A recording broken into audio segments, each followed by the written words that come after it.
parti alors. Ok, bon, bienvenue à tous à cette présentation.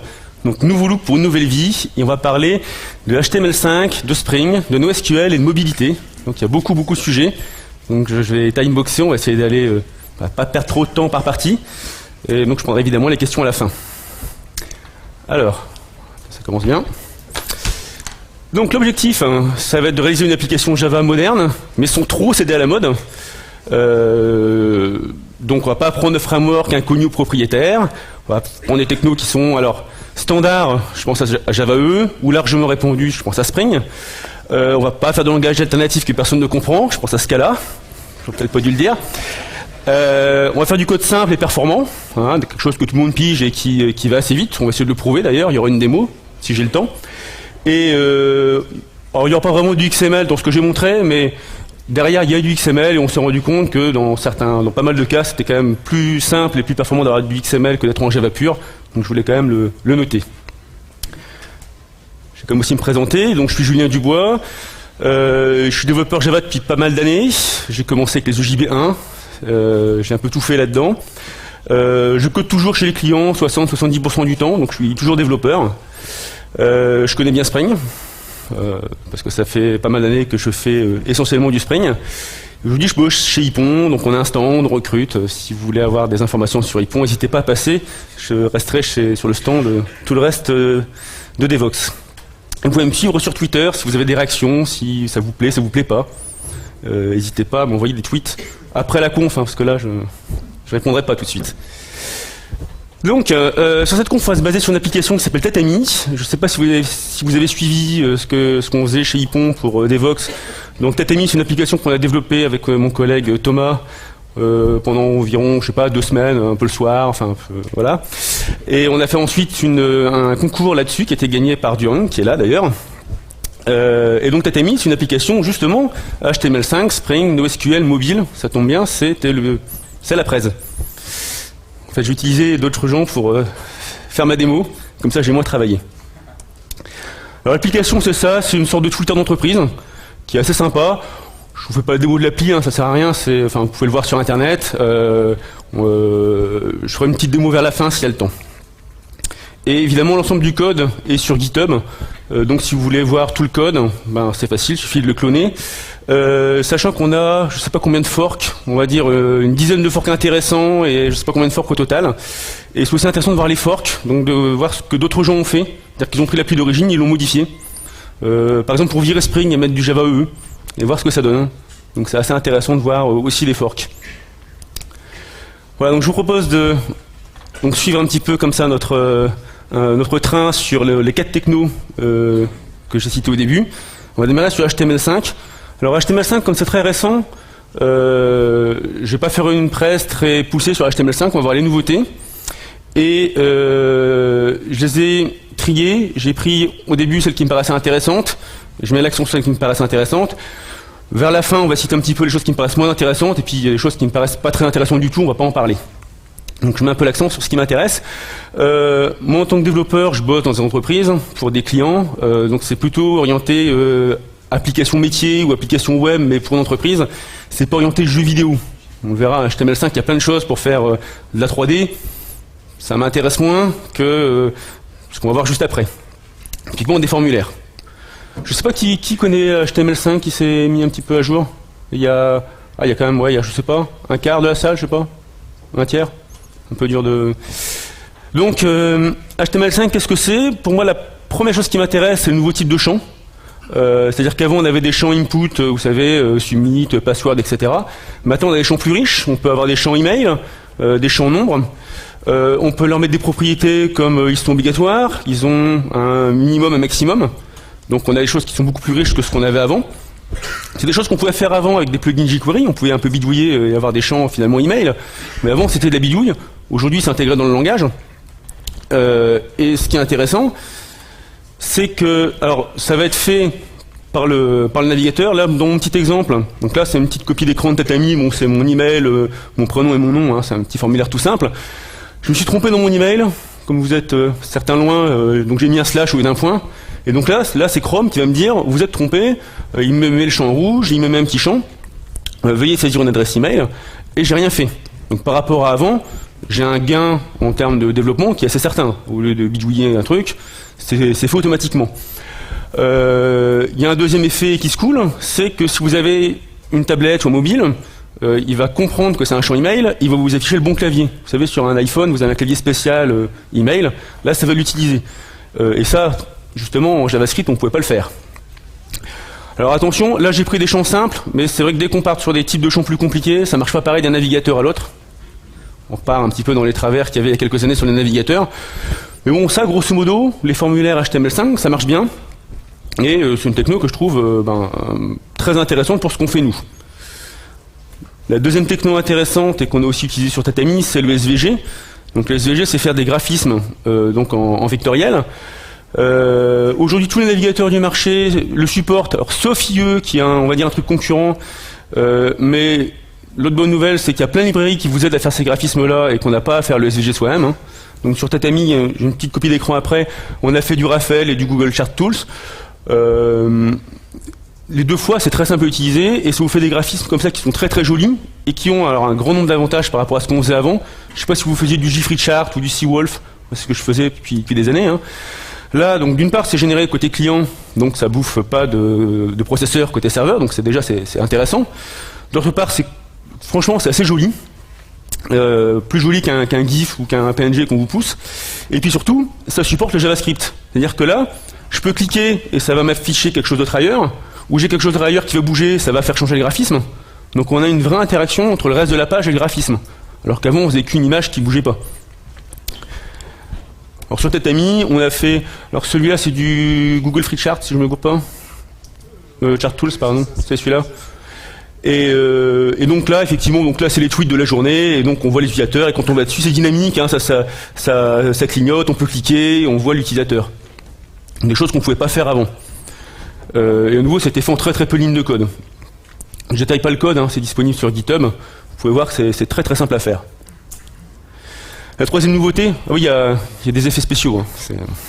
La Devox, hein, il y a plusieurs types d'effets spéciaux. Enfin, il y a pas mal de nouveautés qui arrivent avec CSS3. Alors CSS3, c'est pas HTML5, hein, c'est déjà disponible avant.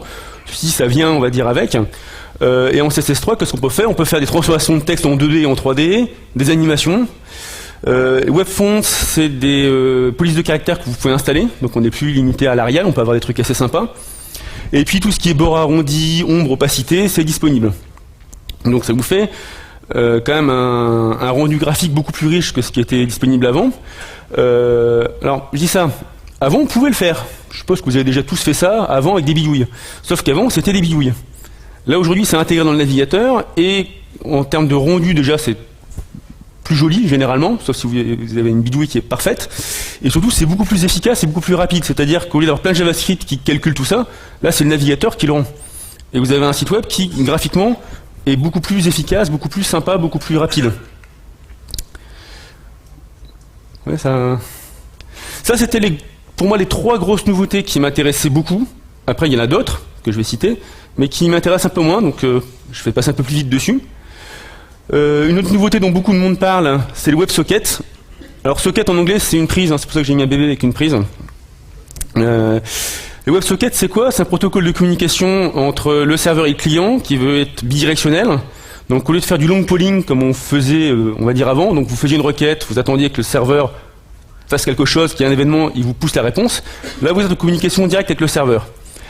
En théorie c'est super, hein, c'est une super idée.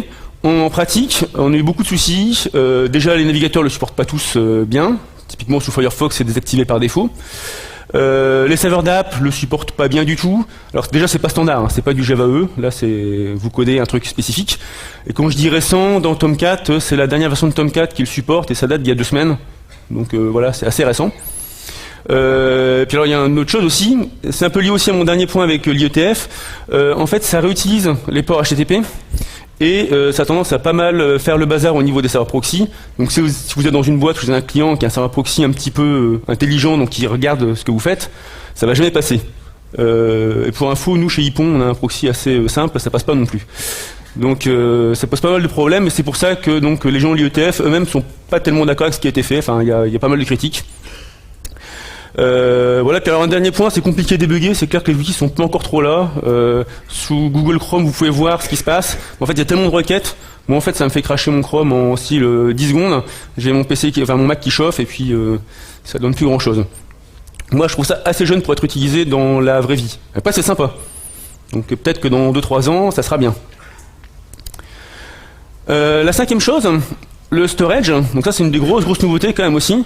Donc au lieu d'avoir juste un cookie tout bête côté client, maintenant on va pouvoir stocker des vraies données côté client. Donc là, ça nous ouvre la porte vers des applications riches, beaucoup plus complexes que ce qu'on pouvait faire avant. Ça vous ouvre la porte aussi vers des applications, vous savez, avec une page, avec les données côté client, avec l'état côté client, et un serveur qui du coup va être sans doute avec moins d'état. Très sympa. Après, il y a 3 technos différentes qui font ça. Les 2 premières, c'est un peu pareil. Web Storage, c'est des paires clés-valeurs. Ça marche sur tous les navigateurs, il n'y a pas vraiment de souci. Et Index Database, c'est à peu près pareil, sauf qu'on a des index. Donc là, vous pouvez stocker quand même pas mal de données côté client. Une bonne utilisation pour ça, c'est de faire un cache. Vous avez des fragments de pages. Alors, je l'ai pas fait sur Tatami, mais c'était une idée. Vous savez, donc c'est des tweets. Finalement, un tweet, ça pourrait être très bien une clé, la clé, l'ID du tweet, la valeur, le HTML qui correspond au tweet. Vous stockez ça côté client. Ça veut dire qu'au lieu d'avoir votre serveur qui à chaque fois est requêté, ben c'est le client qui a déjà les données. Donc il y a un gain assez sympa. Et c'est aussi le mode offline. C'est-à-dire que si le mec débranche sa prise, il aura aussi toujours ses pages web qui marcheront. Donc ces 2 choses-là sont assez intéressantes. Après, c'est assez basique. La paire clé-valeur, ça va pas très loin. Du coup, il y a pas mal de gens qui ont voulu faire donc ce qu'on appelle Web SQL Database. Là, sur une vraie base de données embarquée. C'est du SQL avec des transactions. Enfin, vous êtes en JavaScript et vous faites vraiment du SQL. Ça paraît super comme ça. Dans la pratique, il y a plusieurs soucis. Déjà, c'est pas supporté par Firefox et IE. Et c'est pas supporté pour rien. Firefox, c'est une raison philosophique qui est un peu. D'ailleurs, je partage leur idée. C'est que pour un développeur JavaScript, faire des transactions avec de la base de données, ça commence à faire un peu beaucoup pour un mec qui fait du côté client. Et donc, il considère que c'est peut-être pas une bonne idée d'aller si loin au niveau du JavaScript. Et ensuite, au niveau du W3C, c'est en pause. Si vous allez sur leur site, ils vous aident de ne pas l'utiliser. Pourquoi? Parce que finalement, les 2 seuls navigateurs qui l'utilisent, donc Chrome et Opera, utilisent du SQLite, et donc c'est la même implème. Et donc un standard devrait y avoir plusieurs implémentations. Donc en gros, c'est pas vraiment prêt ça. Mais pareil, ça peut être arrivé. Et aujourd'hui, on a déjà des choses assez sympas. Ça va, je vais pas... Ouais. Sixièmement, c'est les choses dont je ne vais pas parler, parce que pour moi, c'est voilà, les jeux vidéo, etc. C'est pas vraiment mon domaine, je serais pas très bon. Donc la 3D, vous pouvez faire de l'OpenGL, donc de la vraie 3D. Il y a des gens qui ont fait des espèces de Doom, etc. comme ça. Canva, c'est des dessins, c'est du bitmap. Ça ressemble un peu à SVG, sauf que c'est plutôt, ouais, plutôt une ardoise magique, donc c'est du dessin. Et puis audio et vidéo, donc ça va remplacer Flash pour des sites comme YouTube, etc. Je dis pas les sites, vous allez que sur YouTube. Enfin, les sites des vidéos, ouais. Mais bon, l'idée c'est que ça remplace Flash à terme. Mais pareil, bon là, c'est en train d'arriver.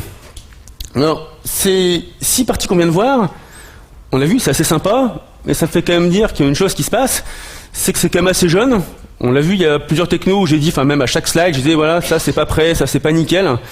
Et nous, en l'utilisant, franchement, on a eu beaucoup de bugs, beaucoup d'incompatibilité entre les navigateurs. Là, je suis sur la partie web normale, mais sur la partie mobilité, on a eu pareil aussi. Donc, un peu pénible, on se retrouve comme il y a quelques années, avec des navigateurs qui ne sont pas compatibles entre eux. On se rend compte aussi que coder HTML5, CSS, JavaScript à la main, c'est compliqué, ça a toujours été compliqué, mais là, c'est plus compliqué qu'avant, vu qu'il y a plein de nouveautés. Et franchement, on n'a pas fini. Et pour moi, il y a peut-être 2-3 ans, enfin alors là, c'est au dos mouillé, il y a quand même quelques années pour que ça mûrisse. Après, il n'y a pas le choix, c'est ça qui arrive. Flash, ça va disparaître, donc il va falloir s'y mettre. Donc autant regarder dès maintenant. Mais là, il y a un petit trou pour 2-3 ans. On va certainement un petit peu en baver. Mais bon, voilà, c'est un petit peu la vie. Après, qu'est-ce qui est intéressant, c'est que grâce à tous ces changements, on vire énormément de hacks et de bidouilles qu'on faisait avant en JavaScript. C'est intégré dans le navigateur, donc on a clairement un rendu qui est plus rapide. Si vous utilisez Tatami, vous verrez graphiquement, en gros, c'est très efficace. C'est la première bonne nouvelle. Et la deuxième bonne nouvelle, c'est qu'il y a pas mal d'outils qui arrivent. Alors, il y a toujours le bon vieux jQuery, moi je fais que ça, ce qu'il y a de extraordinairement. Après, Nous, ce qu'on a beaucoup utilisé, c'est Twitter Bootstrap, qui est donc un projet fourni par des gens de Twitter qui vous aide à faire du HTML5. Alors, c'est un mélange de HTML5, de JavaScript et de CSS qui vous donne une template qui fait que, typiquement, t'as mis, je sais pas, la première version, je sais pas, Thomas, t'as mis, 2 heures, ou je sais pas, t'as fait super vite. Et on a un truc sympa avec des boutons arrondis et tout ce qu'on veut, sans finalement savoir comment est-ce qu'on fait les boutons arrondis. Et franchement, moi, ça m'intéresse pas spécialement de voir le détail. Le petit défaut de Twitter Bootstrap, c'est que tous les gens qui font du Twitter Bootstrap ont tendance à faire le même truc et tous les sites se ressemblent. Mais bon. Voilà. Et la dernière techno, l'SCSS, c'est une sorte de préprocesseur de CSS. Ça vous permet de mettre des variables dans du CSS. Et vous savez, en CSS, vous avez style, je sais pas, vous avez 10 champs que vous voulez configurer, ils font tous 12 pixels, sauf le dernier qui en fait 14. Donc vous recopiez partout. Là, vous pouvez dire, il y a une variable 12 pixels que vous avez partout, et le dernier, il fait la variable fois 20%, quoi. Donc en gros, quand vous avez beaucoup de CSS, vous gagnez avec la CSS. Donc toutes ces nouveautés fait que finalement, nous, sur Tatami, on est allé assez vite. On a une interface graphique assez sympa, finalement, sans trop s'embêter. Je dis pas qu'on a été ultra productif parce qu'on a pas mal de bugs, mais ça s'est plutôt bien passé. Maintenant qu'on a vu le HTML5, la question c'est qu'est-ce qui se passe derrière, parce que là c'est sympa, j'ai fait mon site web super sexy, mais moi derrière je fais toujours du Spring, ou peut-être autre chose, parce qu'on peut peut-être se dire que Java EE, Spring ça va pas marcher, et la question c'est comment est-ce qu'on va plugger ça sur le back-end. Alors, la première nouveauté c'est que on va plus faire ça comme avant. Ça a pu être du strut. Typiquement, là, on est sur des choses qui sont prévues pour être très Ajax, très dynamiques, avec des animations, des choses qui bougent. On va arrêter de faire une requête, le contrôleur, j'affiche une page, le mec reclique, recontrôleur, une page, quoi. Là, l'idée, c'est qu'on va avoir, en gros, une application avec une grosse page HTML, qui va faire plein de requêtes, qui va être capable de charger des fragments de page à la demande, de charger des données à la demande, et ces données, elle va les charger avec on va dire, une architecture qu'on nomme REST, et un système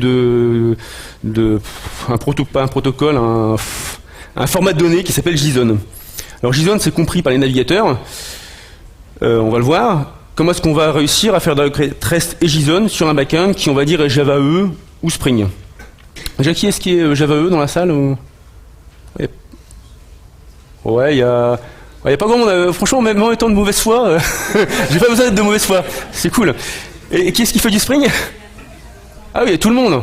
Bon je suis même pas de mauvaise foi, ça c'est cool. Et vous me connaissez, hein, c'est pas le genre. Alors en fait, on peut le faire avec les deux, hein, franchement. Donc il y a un fork de Tatami qui a été fait donc avec l'API JAX-RS, qui est l'API standard. Nous Tatami, moi je l'ai fait en Spring MVC REST parce que c'est ce que je connais le mieux. Dans la pratique, les perfs sont grosso modo équivalentes. Ça se ressemble beaucoup. Si vous regardez le code, c'est quasiment pareil. Donc voilà, quoi, ça se ressemble au terme de code et de performance. C'est vraiment un choix. Après, on va dire, qu'est-ce qui va vous faire vous décider? Ici, vous êtes en standard. Il y a plusieurs implémentations possibles. Alors sur Tatami, l'implémentation c'était du CXF. C'était plutôt performant, donc j'aurais tendance à le conseiller. Après, j'ai pas tout testé comme implémentation JAX-RS. En Spring MVC, comment ça a marché? On utilise une librairie qui s'appelle Jackson. Alors Jackson, c'est une librairie Java qui est capable automatiquement de transformer un objet JSON en Java et inversement. On voit déjà bien comment ça va nous faire le boulot. L'intérêt surtout, c'est qu'on fait du Spring MVC, ça marche, on va dire tout seul, c'est déjà intégré dedans. Il y a très peu de choses à faire. Et on va le voir après, pour la partie mobile, etc. Spring MVC va m'être pas mal utile par la suite. Donc c'est pour ça que j'ai choisi Spring MVC. Bon, après, pourquoi j'ai fait du Spring? Ça, c'était au cas où il y a trop de gens qui voulaient pas faire de Spring dans la salle. J'ai plusieurs raisons pour lesquelles j'ai fait du Spring. Les perfs, on fera un test de perf s'il y a le temps. On verra que ça se passe plutôt pas mal. Le fait que ça prenne pas beaucoup de RAM. Alors 15 à 30 mégas, chez Tatami on est sur la limite supérieure parce qu'on a plein de librairies embarquées. Mais on est à 30 mégas de RAM en gros. Spring supporte plein de bases NoSQL. Alors, énormément, et pas tant que ça Cassandra, qui est la base qu'on va utiliser après, mais on va en reparler, on verra pourquoi on a fait ça. Il y a un cycle de développement très rapide, ça démarre en style 2 secondes, on le verra sur le test de tout à l'heure. Avec Hotspot, vous savez, vous pouvez charger des classes à chaud tant que vous ne modifiez pas les méthodes. Moi je bosse beaucoup avec Hotspot, ça permet d'aller quand même très vite en termes de développement. Et ensuite, il y a beaucoup de sous-projets d'abstraction. Là j'ai pris ceux que j'ai utilisés dans Tatami, il y en a d'autres. Moi j'aime beaucoup Spring Batch et Spring Webflow, c'est là-dessus que je passe les 3/4 de mon temps en dehors des conférences, chez les clients. Ici, on a fait donc du Spring MVC, du cache, de la sécurité, Spring Security, Spring Mobile et Spring Social. Donc on verra un petit peu ce que ça a donné. Et puis effectivement, c'est toujours intéressant, c'est pas cher à héberger. Le moins cher que j'ai trouvé, c'est chez Rackspace aux États-Unis. En France, pour 10 € par mois, vous avez OVH, Free, enfin il y a tout le monde qui vous héberge pour environ 10 € par mois. Un serveur que vous avez, je sais pas, 512 ou 1 méga de RAM, ou 1 giga de RAM, ça vous suffit largement pour ça. Enfin, vu ce qu'on fait. Oui, pour info, le test de perf qu'on fera après, je suis à 120, enfin j'ai une JVM avec 128 mégas, donc ça tourne partout quoi. Je propose de passer du code. Parce qu'il reste 35 minutes, on n'a pas encore fait de code. Alors comment ça fonctionne? Parce que j'ai fait un peu la pub, c'est quand même bien de voir comment ça marche pour de vrai derrière. Donc on va voir 3 exemples de requêtes REST JSON. En haut j'ai mon JavaScript, en bas j'ai mon Java. Mon JavaScript, c'est du jQuery, hein, vous voyez le petit $, c'est du JavaScript. J'ai un petit peu, alors c'est des exemples qui viennent de Tatami, que j'ai un petit peu parfois étalé pour pouvoir expliquer, et des fois j'ai viré des parties pour que ça rentre dans la slide, mais ça vient de Tatami. Donc qu'est-ce que je fais côté JavaScript? Je fais une méthode get et je voudrais donc un utilisateur qui a tel login. Un truc assez classique. Je voudrais du JSON et puis je dis quand on va me donner l'utilisateur, je vais faire j'ai un callback, donc je vais exécuter cette méthode qui va faire des choses.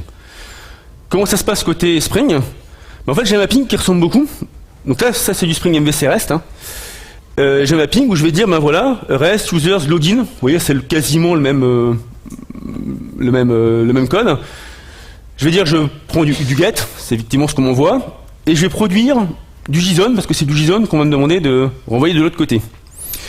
Et qu'est-ce que je fais en Spring? En fait je code pas grand chose, je fais pas de HTTP servlet request ou de quoi que ce soit. J'ai un bête objet métier avec une méthode métier, getUser, qui se prend donc le login en paramètre, vous voyez c'est ça qui est mappé ici, et qui renvoie un objet user, donc qu'on a pris du backend, qu'on verra après. Donc en fait, j'ai pas codé grand chose. Et qu'est-ce que fait Spring MVC REST? Il est capable de parser ça et de donc répondre à la requête qu'il y a eu là-haut. Et avec JSON, il est capable de transformer l'objet user en un objet JSON qui renvoie au JavaScript. Ça tombe bien ici dans fonction, on se prend en paramètre le retour d'ici. Donc on a l'objet user en paramètre. Et comme notre navigateur il comprend le format JSON, on peut faire des get sur notre objet. Donc en fait, j'ai pas codé grand chose. Ça marche un peu tout seul. Donc ça c'est l'exemple simple d'un get bête sur une entité simple. Si je vais sur quelque chose d'un peu plus compliqué, une collection, vous savez des jointures, etc., ça marche aussi. Donc là c'est la liste des tweets. C'est à peu près le même code, pour ça que je n'ai pas détaillé, simplement on a une collection. Ça marche de la même manière, on envoie une collection de tweets, et là pareil, Jackson est capable comme ça de nous transformer en JSON cette collection de tweets. Il faut savoir que, donc là j'ai utilisé du NoSQL derrière, mais je fais pas mal ça avec de l'Hibernate. Typiquement derrière, si vous savez du lazy loading et compagnie, ça marche avec Hibernate. Jackson ensuite va tout vous transformer en JSON. Effectivement, il y a le risque aussi d'avoir ici un graphe d'objets trop complet. Donc Jackson, on peut faire aussi, on peut ignorer aussi des associations comme dans Hibernate. Et en gros, ça marche très bien. Vous avez, on va dire, votre graphe d'objets qui vient de la base de données que vous rebalancez comme ça en JavaScript. Et ensuite en JavaScript, il reste plus qu'à l'afficher ou à l'utiliser. Très très simple. J'ai fait 2 get. Évidemment, on voudrait faire des mises à jour. Donc je vais aussi faire un post. Alors vous savez, en REST, il y a plusieurs verbes. Il y a aussi delete et put. Et c'est pas supporté par les navigateurs, donc là je l'utilise pas. En Spring MVC REST, on peut l'utiliser, utiliser ces deux verbes-là avec une magouille. Je préfère éviter dans la presse de faire trop de magouilles. Donc là on va dire dès qu'on veut écrire, on fait du post. Donc là c'est la requête, on va dire en écriture, qui correspond à la requête du début. Donc tout à l'heure on voulait lire un utilisateur, maintenant on veut le mettre à jour. Donc je fais un post sur REST users login. Je dis qu'on va m'envoyer, je vais envoyer mon objet utilisateur format JSON. Et j'ai cette petite ligne magique. Qu'est-ce qu'elle fait? En fait, ça c'est mon formulaire. Je ne sais pas si vous vous souvenez, quand j'avais mon formulaire HTML5, j'avais l'email, first name, last name. C'est mon formulaire comme ça, qui s'appelle update user form. Et là en jQuery, qu'est-ce que je fais? Je le prends et j'utilise l'objet JSON qui est fourni par le navigateur, qui me le transforme en JSON. Donc en fait, j'ai rien à faire. Ça prend le formulaire, ça me le serialise en JSON, et je le balance ensuite en paramètre en post. Côté Spring, qu'est-ce que je fais? Je dis, donc même URL que tout à l'heure, sauf que maintenant on prend la méthode post. Je consomme du JSON, on va m'envoyer du JSON. Je m'attends à ce que ce soit ça. Et effectivement, j'ai toujours une méthode métier simple, pas de servlet ni quoi que ce soit.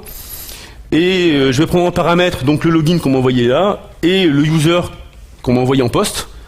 Ça va être désérialisé tout seul, déjisonifié par Jackson. Et donc direct, je suis en méthode Java et je mets à jour mon utilisateur. Très simple. Alors pour info, derrière dans Tatami, ce qu'on a aussi, on se doute bien, on ne peut pas changer les données des autres utilisateurs. Donc il y a du Spring Security typiquement, qui va vérifier que votre login d'authentification, c'est le même login que celui que vous voulez changer. Enfin bon, j'ai un peu simplifié. Tout ça, ça marche pas mal. Et donc quel résultat au final? Ouais, c'est un peu sexiste, hein, mais bon. J'ai décidé qu'on avait une jolie designeuse et un beau codeur. Et avec ce qu'on a vu là, ce que j'ai vécu avec Thomas qui était ma jolie designeuse, et bon, c'est séparé le travail. Il y a une personne qui a fait le HTML5, donc Thomas, et moi qui ai fait la partie back-end de Spring MVC REST.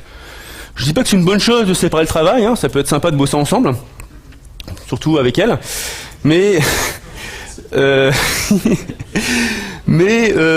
avoir cette possibilité, c'est une bonne chose, parce que là on est sur des technos qui sont quand même assez récentes, assez compliquées. C'est intéressant d'avoir ce choix-là, qu'on n'avait pas forcément avant. Ça, c'est la première chose. En termes de méthodologie de travail, il y a une évolution, il y a une possibilité qu'on n'avait pas avant. La deuxième nouveauté, c'est que le back-end, il va s'en prendre plein la figure, parce qu'on se doute bien, là, on a une application très dynamique. Dès qu'on clique, ça flash de partout. Et on a un back-end qui va prendre plein de requêtes REST, et va falloir qu'il tienne le coup. D'où, la partie d'après, le NoSQL. Donc là, la question, c'est de se dire, avec tout ce qu'on a fait, donc on a fait une jolie interface graphique, on l'a plugué sur Spring, et Spring, il faut qu'il tape dans quelque chose qui tienne la charge. Et si vous faites de la base de données classique, ça va juste pas tenir le choc, parce que voilà, vous avez un nombre de connexions limité, ça va loquer en écriture, ça va pas bien tenir le coup. Donc comment est-ce qu'on peut faire pour avoir une couche de persistance qui tienne? Oui, j'ai mis ce monsieur parce que je trouvais qu'il y avait une couche qui avait l'air d'être assez solide. Après, je sais pas si c'est une blague de bon goût. Donc je passe vite. Donc première méthode, qui est la plus simple, faire du cache. Ça tombe bien, dans Spring on a une abstraction qui permet de faire du cache. Ça vient de Spring 3.1, ça supporte plusieurs implémentations, par défaut c'est le Hcache, donc c'est ce que j'ai pris là. Après ça pourrait être du Gemfire, c'était la presse qu'il y avait juste avant, enfin deux presses avant celle-ci. Comment ça fonctionne? Juste des annotations, c'est très simple à utiliser, sur des méthodes métiers. Donc là, j'ai un bin Spring. Ça vient directement de Tatami aussi. Hein. J'ai un bin Spring métier. Dedans, je mets ces annotations-là. Donc, add cacheable. Là, je vous dis, cette méthode-là, elle va être cacheable. C'est-à-dire que en paramètres, ça va être ma clé du cache.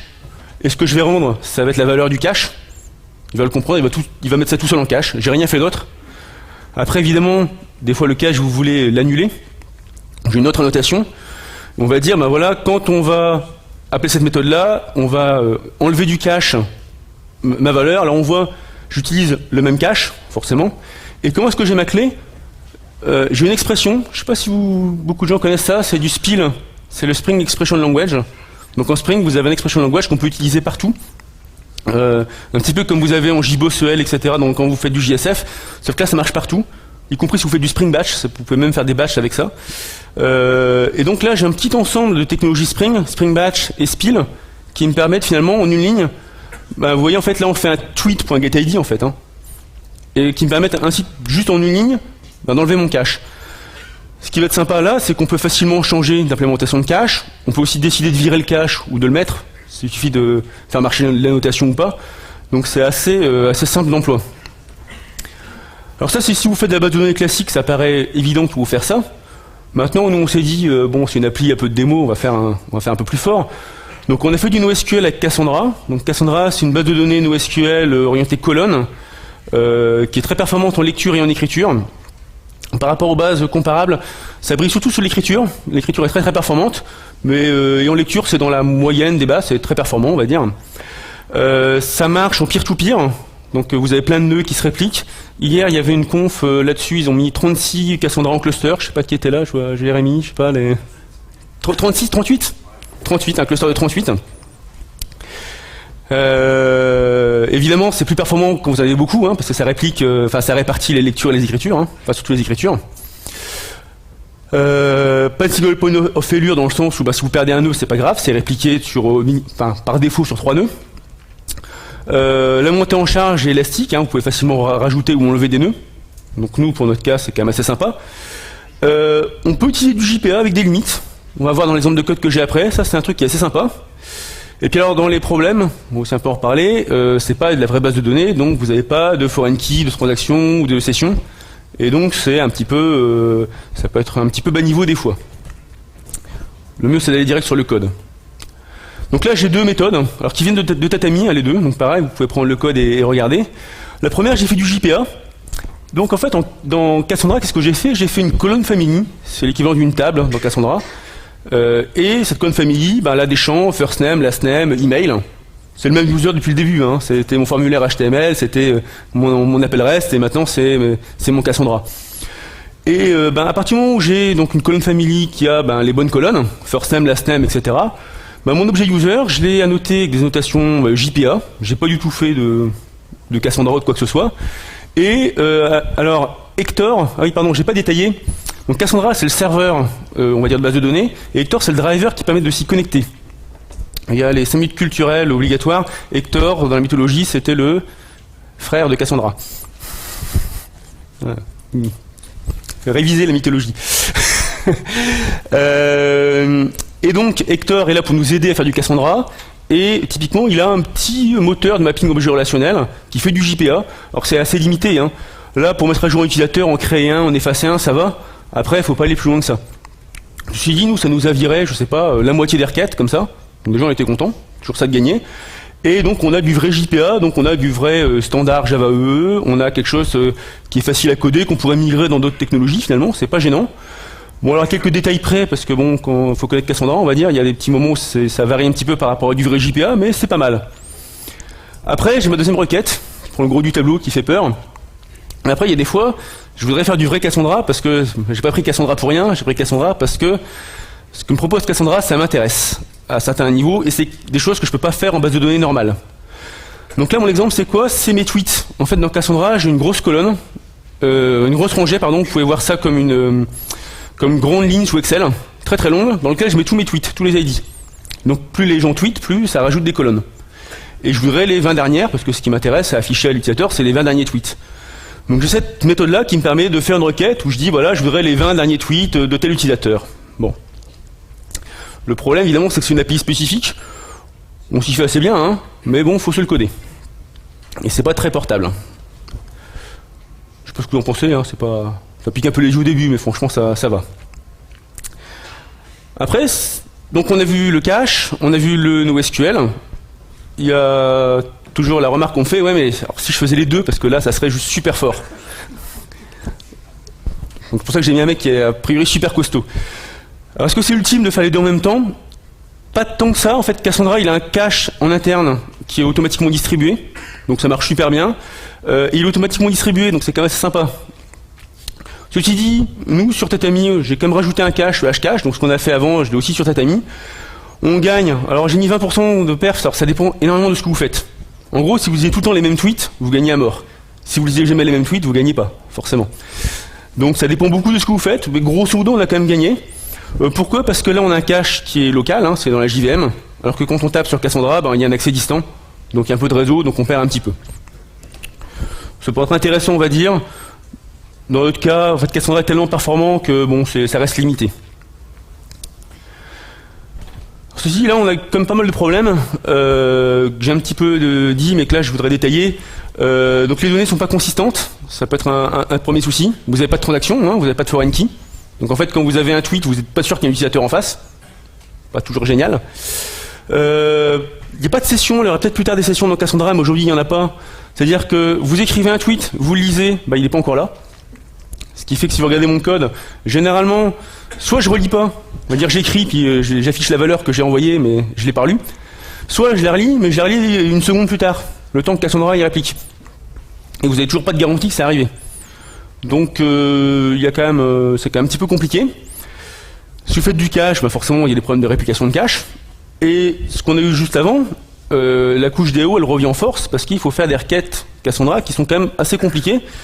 Et je sais pas vous, mais moi je suis bien content aujourd'hui. Moi je fais beaucoup de JSF avec du JPA et en gros j'ai plus de couche DAO quoi. C'est direct, ça marche tout seul quoi avec Hibernate.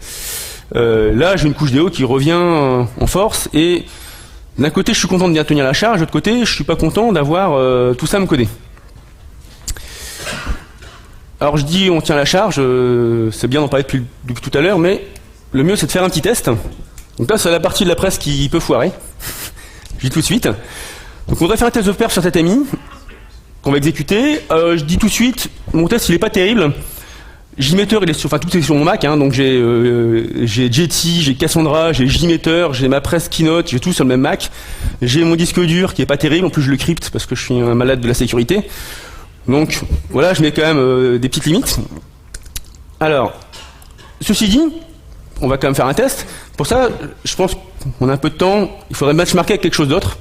Donc j'ai prévu une petite application pour benchmarker. Donc je vous propose, on fait les tests sur l'application qui benchmark, on voit ce que ça donne. On va voir si Tatami se débrouille pas trop mal. Donc, j'ai pris un petit exemple qui est fourni avec Play, l'application Play. Donc, je la lance. C'est du Play 2 Scala et je la lance en prod parce que par défaut, c'est un mode dev qui ralentit. Donc là, je suis en mode prod. Donc ça me lance Play. Alors c'est une application qui est fournie donc dans Play 2, hein, vous avez qu'à le télécharger. Et c'est une application qui... Ah ouais, alors ça accomplit le Scala. Il y a 9 classes, attention, hein, 9 secondes, c'est Scala. Waouh, Scala, c'est puissant. Non, c'est... Enfin, bon. Bref. Enfin bon, c'est pas grave. Et donc c'est une petite appli d'exemple que je vais ramener à l'écran. Attendez, hop. Voilà. Donc c'est une petite application d'exemple. Ouais, ça mouline un peu, voilà. Et donc on peut voir, donc c'est des ordinateurs. Et finalement ça ressemble pas mal à mon application. Pourquoi? Parce que qu'est-ce que j'ai comme use case? Je liste mes ordinateurs et je peux en créer des nouveaux. Bah, moi avec Tatami je fais pareil, je liste des tweets et je crée des nouveaux tweets. Je me suis dit c'est pas tellement différent. Donc ça fait un test qui est pas trop mal. Donc j'ai fait un petit test JMeter pour voir un petit peu ce que ça donne. Donc qu'est-ce que j'ai fait? J'ai vraiment le même test après en Tatami. Enfin, si vous voulez, après je le mettrai sur internet, mais c'est vraiment pareil. Donc j'ai mis une centaine, alors d'utilisateurs, c'est des threads concurrentes. Hein. Donc c'est des mecs qui cliquent tout le temps comme des malades. Hein. C'est des utilisateurs très très énervés. Donc ils sont 100, on boucle 10 fois, et qu'est-ce qu'ils font? Donc ils créent l'ordinateur, et puis ils vont voir la liste. C'est paginé, donc ils voient les 20 derniers. C'est la même chose que ce que j'aurais dans Tatami. Donc je vais le lancer. Ça va nous donner une petite idée des perfs qu'on a avec notre machine. Bon, ça se débrouille pas trop mal, on monte à 200 requêtes secondes, vous voyez? Même plus, c'est plutôt pas mal en fait là. Ah, c'est bien parti. C'est bien parti. Alors, derrière, c'est une base de données HSQLDB en RAM. Donc là, pour le coup, on n'écrit rien, donc il n'y a pas de problème avec mon disque dur. Bon, par contre, c'est une base de données, donc contrairement à du... Putain, ça baisse. Contrairement, ça baisse pas mal. On va regarder la console. Ça passe bien. Ah, ça crache. En fait, ça crache vers... je sais plus où. Ça crache... on monte à 200. À un moment, ça commence à cracher, puis ça pète. Et on a un petit nombre d'erreurs. Et on voit qu'on a une médiane d'environ 500 millisecondes. En fait, l'appli crache. Bon, je suis pas un expert en Play, je peux pas vous dire pourquoi ça crache, mais voilà. Je pense que c'est la base de données HSQLDB en fait qui tient un peu le coup. Mais ça me donne un bon petit exemple. Je vais l'arrêter, hein, c'est pas la peine de le faire cracher pour rien. Ça retombe ensuite à zéro, en gros, ça pète.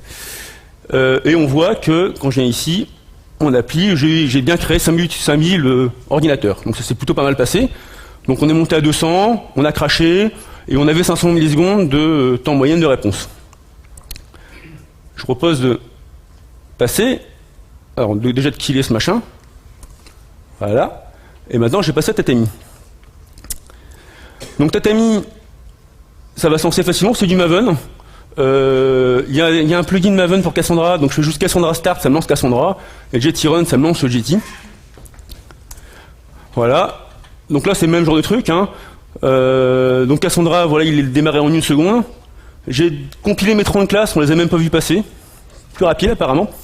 Et j'ai démarré mon appli. Quoi, je suis... Donc, on va refaire... Ah oui, je vais juste vous montrer l'application quand même que ça donne, parce que je parle de Tatami, on l'a pas encore vu. Donc voilà.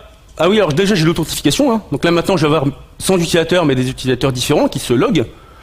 C'est quand même plus compliqué. Tatami, bah, attendez, je vais tweeter un truc. Hein. Je vais faire hello. Tiens, puis je vais faire un tag.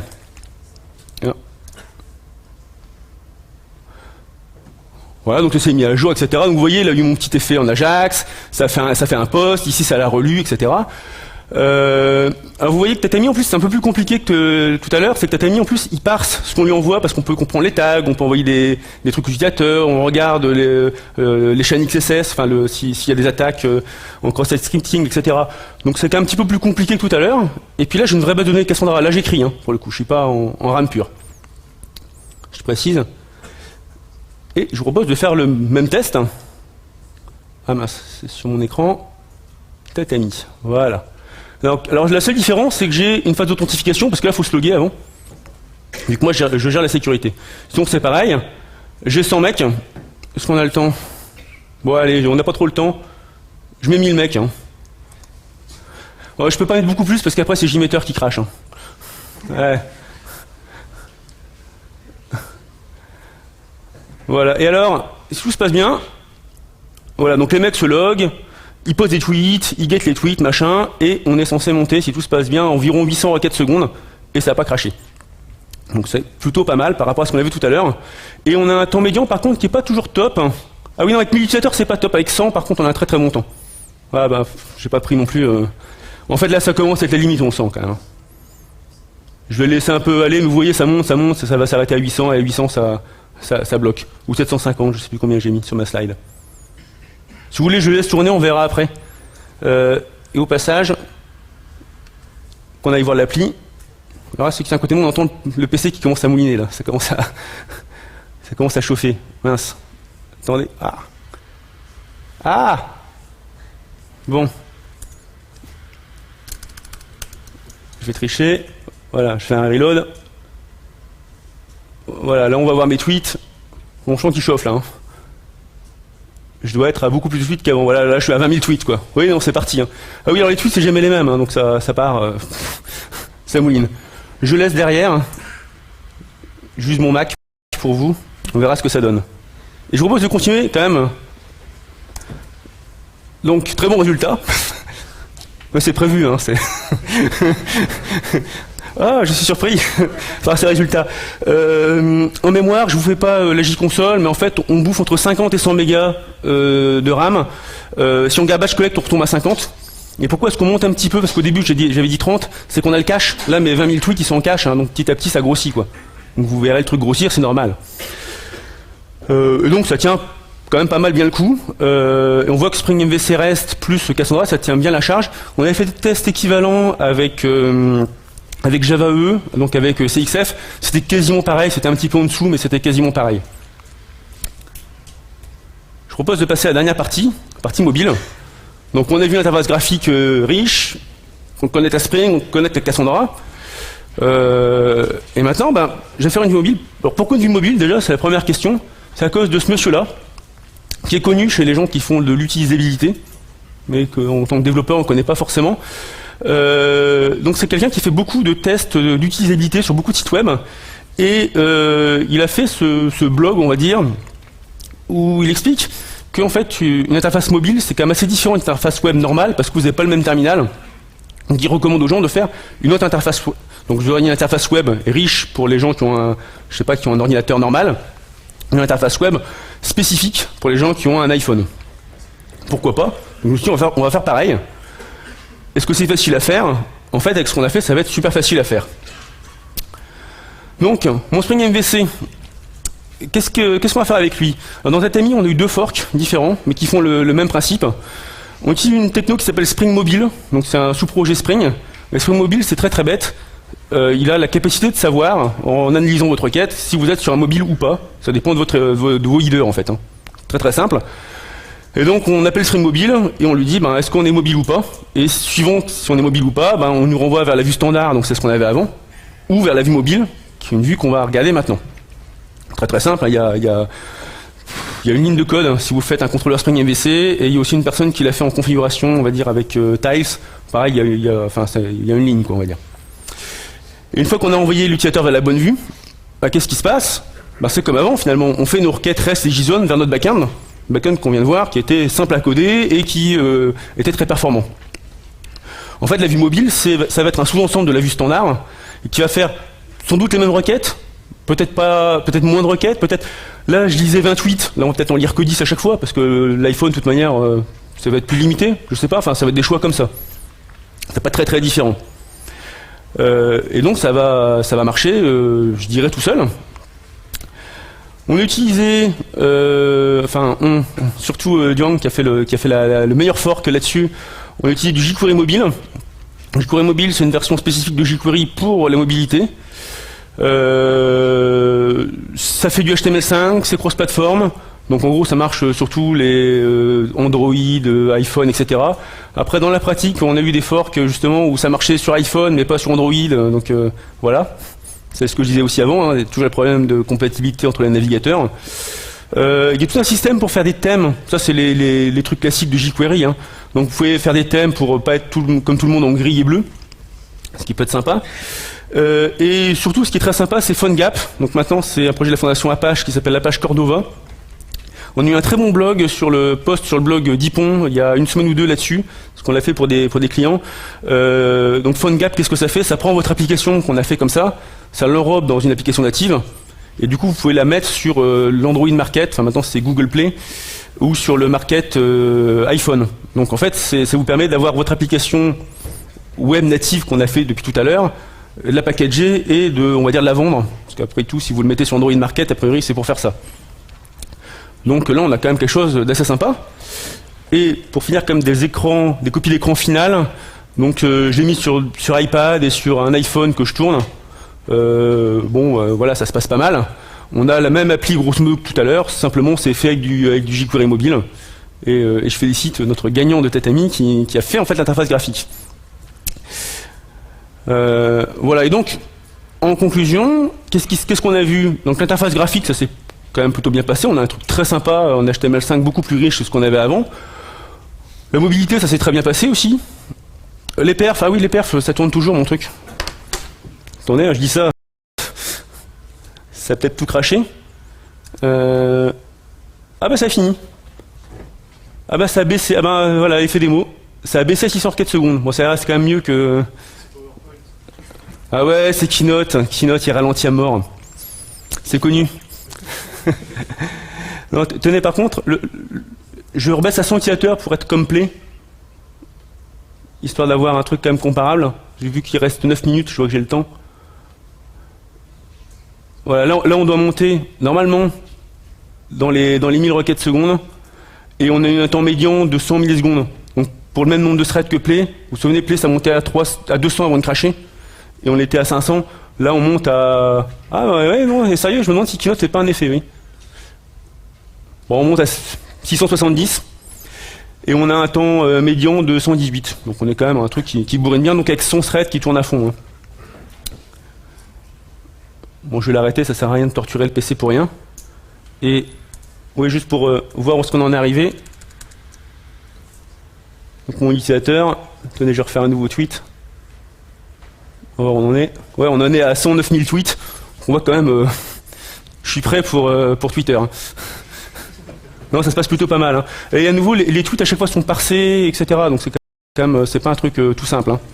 Et c'est persisté. Hein.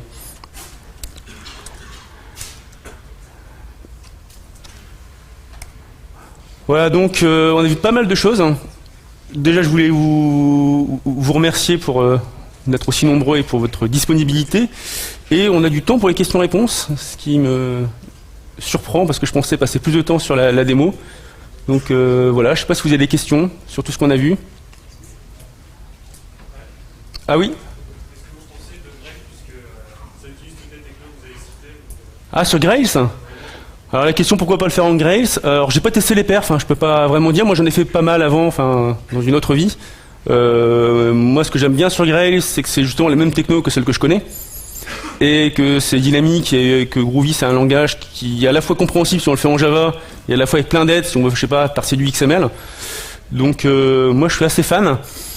Après, je sais pas en termes de perf par rapport à ce qu'on a là. Hein. Là j'ai pas le...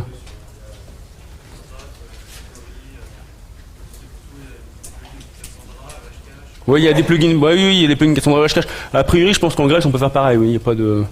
Mais là, c'est beaucoup chez les JVM qui bossent. Hein. Si on est performant, c'est la JVM. Hein.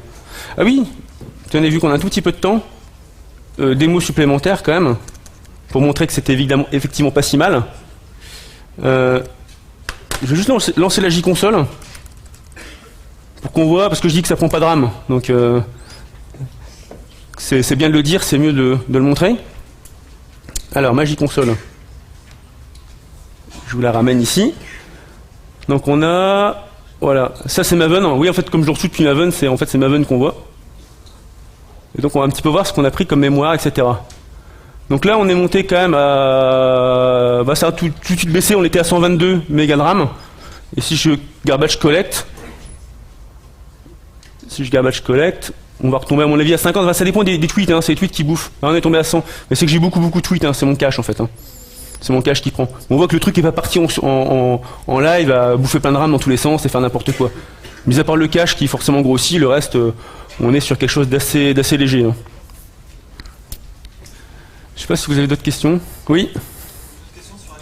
Est-ce Oui. qu'il y a des solutions pour assurer le support jusqu'à IE8 ou est-ce que quand on fait du HTML5 et qu'on veut supporter IE8, il faut qu'on ait deux codages différents? Ah oui, alors la question c'est est-ce qu'on peut, je répète pour l'enregistrement, hein. Donc la question c'est si on fait le IE8, comment est-ce qu'on fait avec HTML5? À mon avis, c'est pas possible. Moi, ce que je fais, chez un client, on fait du prime faces ou du rich faces, on fait du JSF, et c'est le JSF qui est chargé de faire le rendu. Comme ça, on a un rendu qui marche sur tous les navigateurs. Hein. Avec du rich faces, on a du IE6, on a tout qui marche. Après, là, non, il n'y a pas le choix. Là, c'est codé à la main. Faut du vrai HTML5. Et en plus, c'est codé à la main avec un truc comme Twitter Bootstrap. Déjà, ça va être beaucoup pour être cross navigateur. Hein. Parce que de nouveau, ça marche pas partout pareil. Hein. Il y a des sites qui vous donnent aussi les compatibilités, qu'est-ce qui marche pas. Et c'est assez intéressant de regarder. En fait, si dès que vous partez dans des fonctionnalités un petit peu élaborées, ça a tendance à pas marcher partout pareil.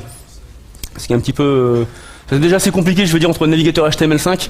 Donc si on rajoute Internet Explorer, c'est mort, quoi. Oui.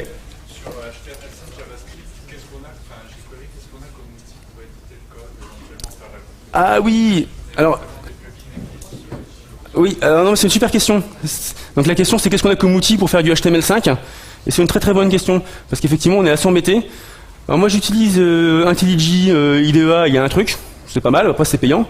En gratuit il y a Aptava, je crois, attendez je l'ai. Aptana Studio, voilà. Je l'ai un peu utilisé, ça marche pas mal, ça autocomplète. Après c'est un gros truc Eclipse, hein, donc c'est un peu, voilà. Mais c'est le mieux que j'ai trouvé. Après franchement je me le fais à la main. Hein. Mais c'est vrai que c'est un souci. Enfin, déjà le HTML c'est compliqué à se le coder à la main. Là, il y a plein de nouveautés, c'est plus compliqué encore. Sans outillage, merci quoi. Bon après, si vous regardez le code de Tatami, on a un code qui est très très light, hein, parce que justement on a Twitter Bootstrap qui nous aide, et finalement on n'a pas beaucoup de lignes de code, hein, c'est vite fait. Je sais pas si vous avez d'autres questions encore. Personne. Oui. Ah, pourquoi Twitter Bootstrap et pas du Backbone ou je sais pas quoi? Alors déjà, je mettrais pas ça en concurrence. Non, parce que Backbone, ça permet d'avoir une structure dans son JavaScript. Et nous, en gros, l'appli est trop simple pour qu'on aille faire des trucs comme ça. Après, ouais, comme système de template pour démarrer, il y a HTML boilerplate et des trucs comme ça qui aident un peu. Mais Twitter Bootstrap est beaucoup plus avancé. Et bon, il n'y a pas vraiment de concurrent là-dessus. Enfin, j'ai pas trouvé grand-chose d'autre, on va dire. Oui. Ah, alors l'effort de codage pour Cordova. Alors sur Cordova, bon, on a eu, alors moi des gens à qui j'en ai parlé chez nous, hein, donc il y a apparemment eu des petits bugs et des trucs comme ça. Mais sinon l'effort de codage est très très simple. Moi je l'ai fait, avec Tatami, c'est très très simple. Hein. En fait, on lui donne le HTML et il régénère une appli par dessus. Donc pour faire du PhoneGap, enfin de passer en natif, cette application-là, c'est pas très compliqué. Il y a peut-être qu'un petit truc qui va être embêtant, c'est que j'ai la sécurité. Donc j'ai le login qui circule. Mais à part ça, c'est du HTML pur, donc ça marche facilement. Bon, il nous reste 2 minutes, je vois que le truc devient tout rouge. Donc, je vous remercie. Attendez, je mets la slide finale. Donc tout le code de Tatami est sur GitHub. Et à nouveau, un truc intéressant, c'est de voir les forks. Hein. Donc n'hésitez pas à regarder. Et puis, si vous voulez passer sur notre stand, n'hésitez pas, on pourra discuter. On a on a un baby-foot, et demain on a des sushis.